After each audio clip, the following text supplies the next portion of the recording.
So, dear all, on behalf of myself and my colleague Stéphane, I want to begin our presentation by cordially thanking the organizers of the CAA 2021 for giving us the opportunity to talk about our research on the Lotus tunnels in Mosul in these difficult times. In March 2017, the news broke that the Iraqi army had found Lotus tunnels dug by the so-called Islamic State under the destroyed mausoleum of the Prophet Jonah, Nebi Yunus in Arabic. And photographs of winged balls and reliefs in dark tunnels made the headlines around the world, and teams from Econem and the BBC soon arrived in Mosul to document this underground network and present it to the public. We had known of a late Assyrian palace under the Nebi Yunus Mausoleum for decades. An Iraqi excavation carried out in the late 1980s on the east side of the mausoleum brought into the light of day its throne room facade. So, can the observations recently made in the tunnels complement the archaeological work carried out over 30 years ago? We think that digital photogrammetric capture of the IS Lotus tunnels under the Nebi Yunus Mausoleum possesses a lot of potential to answer this and many more questions.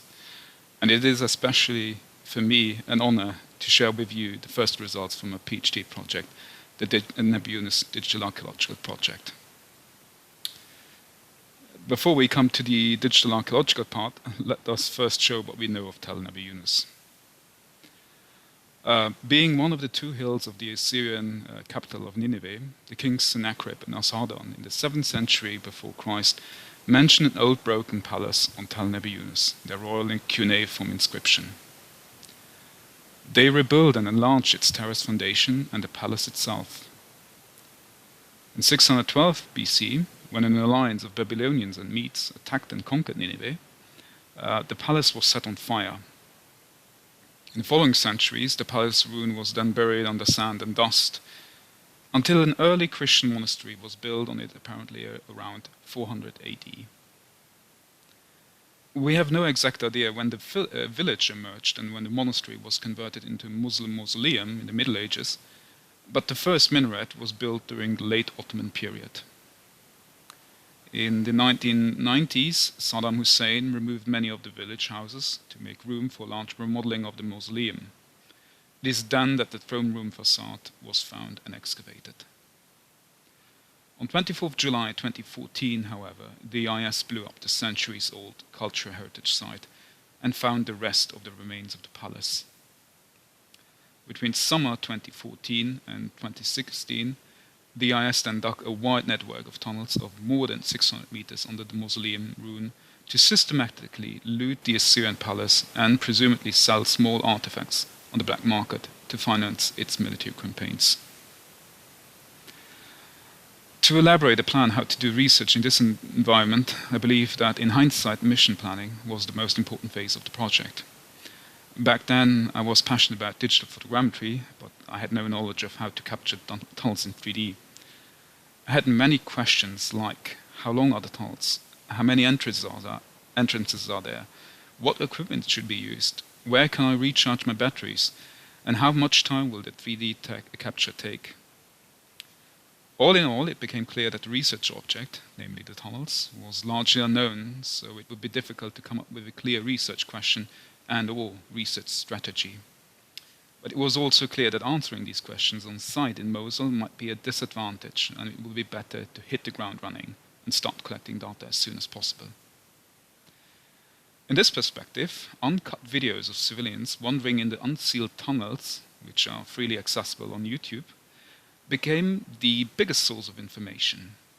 Shaky cameras were not optimal in most cases. However, the different videos contained plenty of information where architectural features of the late Assyrian palace are located and how they can be accessed. By carefully analyzing how the filming individuals moved through the tunnels, a first map of the network could be drawn weeks before arriving in Mosul. Concerning the hardware to be used for the digital photogrammetric acquisition, I chose the Canon 5D which captures 50 megapixels. I judged that a tripod with a slider and a ball head would allow a maximal flexibility in the narrow tunnels, while a car battery powered and 20,000 lumen strong lamp should avoid to deal with light fall at close range in the pitch black tunnels.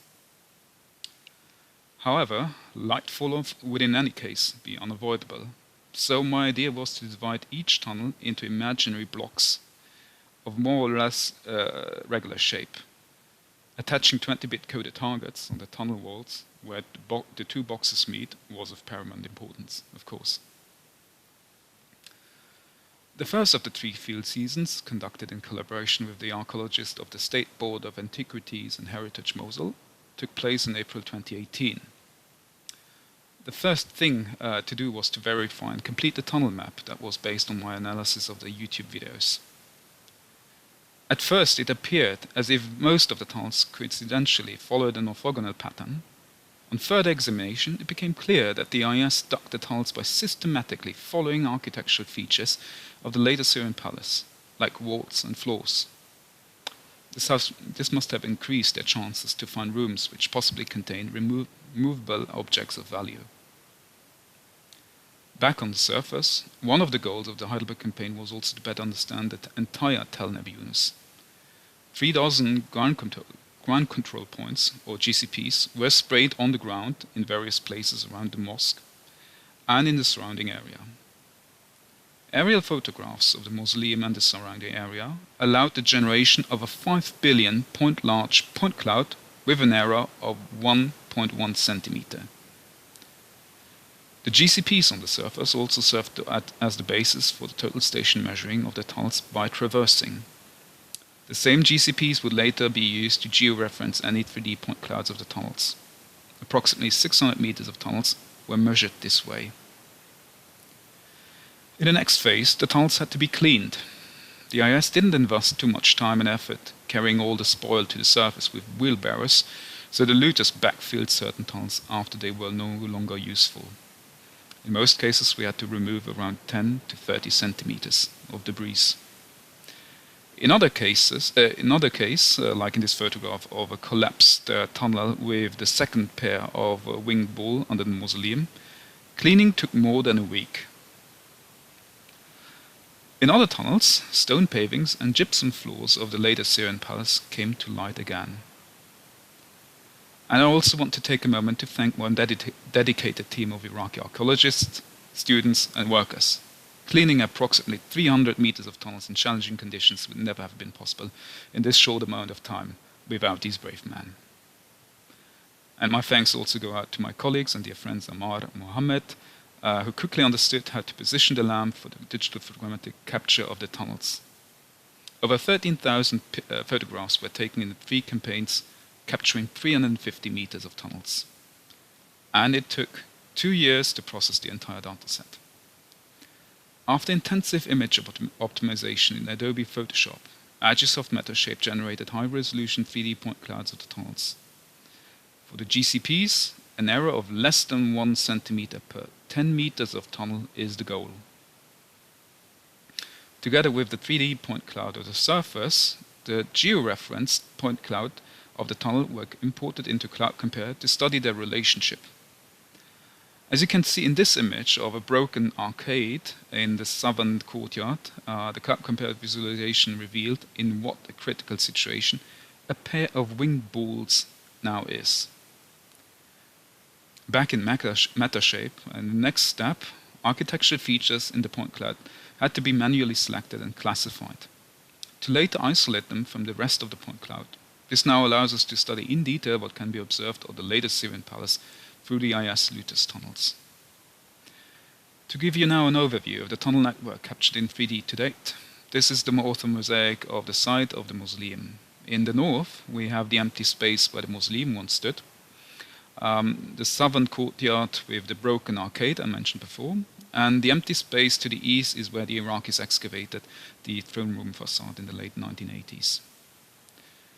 All the green dots represent the tunnel GCPs which were captured by total station. Red lines represent the lines of sight between 2 GCPs. This already gives us a first impression of how the 72 by 47 meter large network runs under the mausoleum. The shapes in grey are the digital elevation models of the georeferenced 3D point clouds of the tunnels. The two areas in the east are the wing balls of the throne room facade we excavated. As mentioned before, different building materials and architectural features can be identified in the tunnels, which then allows us to draw an extrapolated plan of the ground floor of the late Assyrian palace. Our initial question, how we can combine the recent palace data with the 1980s data, can now be answered. To obtain additional information on the palace, I set up a collaboration with Econem, seeing as how Econem did digital photogrammetric capture of the entire tunnel network in early 2018. The areas in orange are tunnels Econem captured and which will complement my data set. The maps we just showed you can also be used to better understand the looting which took place in Tel Nebi Yunus. The four areas in yellow appear to be palace rooms which were carefully screened by the IS. To reach these rooms, the IS had to dig through palace walls, the areas in red, and of course destroyed the palace to a high degree. Given the fact that the palace was the foundation for the later mausoleum for centuries, this is where we need to ask, how can the mausoleum be rebuilt now? We also must keep in mind that destruction of the palace building occurred in the past as well, as can be seen in this photograph with many cracks on the ground. So, one of the goals of my PhD project is to compute the loads that the palace was exposed through time in order to learn more about the ancient level of expertise of Assyrian structural engineers, if we may briefly call them like this, and to elaborate a sustainability plan for the future, which includes cultural heritage conservation. This is where we believe the point collocation method can help. Back in the Lutas tunnels, we observed that many Ottoman pillar foundations, here in red, unearthed, which in many cases went through or reached the later Syrian architectural features. One example is the foundation of the minaret, which was built, as mentioned before, in the 19th century AD, and which cuts a part of the palace wall and now rests on the Syrian stone paving of a room here in grey. Surprisingly, the digital elevation model of the Assyrian stone paving shows no depression near the foundation of the minaret. The opposite actually is the case. We have many examples of sloping force, slanted walls and large cracks. So what caused these deformations? Three scenarios crossed our mind. The first being a case of foundation failure, causing structural deformation and displacement. The mud brick terrace the kings Sennacherib and Esarhaddon mentioned might not have supported the load of the palace. The second is a case of improper design, meaning the later Syrian structural engineers did not account for all the loads of the palace. The third is a case of overloading coming from building or extending the mausoleum itself.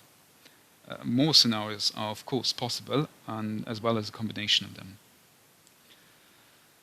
To study the foundation superstructure interaction through time, let us stick with scenario 3.